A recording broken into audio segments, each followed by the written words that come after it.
भारतवर्ष को त्योहारों की धरती कहा जाता है। उनमें से एक त्योहार छठ महापर्व भी है, जो कि विशेष रूप से पूर्वांचल वासियों का त्योहार है, पर प्रवासी लोगों के कारण आज पूरे देश के साथ साथ विदेशों में भी मनाया जाता है। छठ पर्व कार्तिक माह के शुक्ल पक्ष के चतुर्थी से लेकर सप्तमी तक मनाया जाता है, जिसमें चतुर्थी नहाय खाए, पंचमी खरना, षष्ठी पहला अर्घ और सप्तमी को दूसरा अर्घ के साथ छठ पर्व की समाप्ति होती है। प्रसाद के रूप में सभी तरह फल जैसे नारियल, केला, सेब, नाशपाती, गन्ना, नींबू आदि के साथ साथ भिगाया हुआ मटर, मूली, कच्चा केला और ठेकुआ है।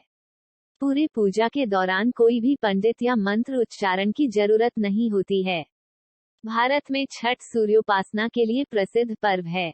मूलतः सूर्य षष्ठी व्रत होने के कारण इसे छठ कहा गया है।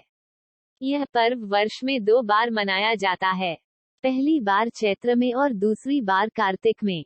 चैत्र शुक्ल पक्ष षष्ठी पर मनाए जाने वाले छठ पर्व को चैती छठ व कार्तिक शुक्ल पक्ष षष्ठी पर मनाए जाने वाले पर्व को कार्तिकी छठ कहा जाता है।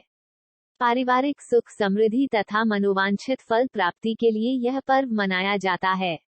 स्त्री और पुरुष समान रूप से इस पर्व को मनाते हैं। छठ व्रत के संबंध में अनेक कथाएं प्रचलित हैं। उनमें से एक कथा के अनुसार जब पांडव अपना सारा राजपाट जुए में हार गए, तब श्री कृष्ण द्वारा बताए जाने पर द्रौपदी ने छठ व्रत रखा। तब उनकी मनोकामनाएं पूरी हुई तथा पांडवों को उनका राजपाट वापस मिला।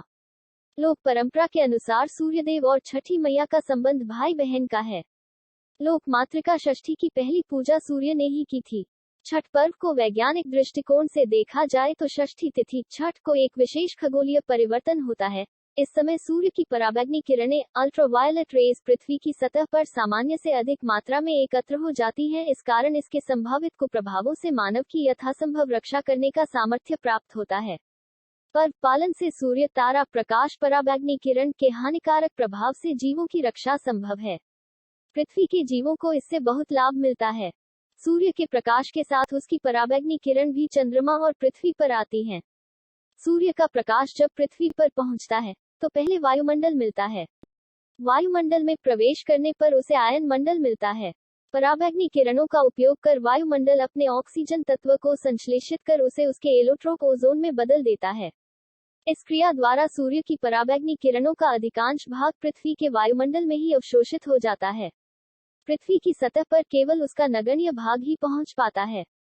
सामान्य अवस्था में पृथ्वी की सतह पर पहुंचने वाली पराबैंगनी किरण की मात्रा मनुष्यों या जीवों के सहन करने की सीमा में होती है। अतः सामान्य अवस्था में मनुष्यों पर उसका कोई विशेष हानिकारक प्रभाव नहीं पड़ता, बल्कि उस धूप द्वारा हानिकारक कीटाणु मर जाते हैं, जिससे मनुष्य या जीवन को लाभ होता है।